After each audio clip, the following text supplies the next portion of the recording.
এই দাদার সঙ্গে আমার খুব ভালো পরিচয় হলো এখন, ওনার সাথে কথা বলেও ভালো লাগলো। এই দাদার লালবাজারে ওনার দোকান আছে, তো কিসের দোকান আর কি সেটা উনি বলবেন, আমাকে বারবার যে নমস্কার। আগে এটা বলবো, আমার বাংলা অল্প অল্প মিস্টেক হতে পারে। সব থেকে আগে বলবো, এই যে দিদি আছে ইনি অনেক ভালো লোক। তিনি যে কথাটা এখন বললেন, মানে humanity is above all, she prove that. আর আমি দিদিকে বললাম আপনারা যখন কলকাতাতে আসবেন, তো আপনার একটা ছোট্ট বন্দুকের দোকান আছে near Lalbazar police headquarters, ML Hunza and company.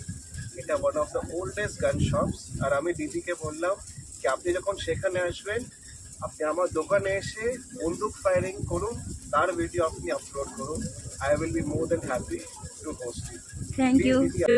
উনি আমাকে ইনভাইট করলো ওনার দোকানে, বললো তবে একবার অবশ্যই যাব। তো ওনার দোকানে আমি সত্যি যাব, ভালো লাগলো।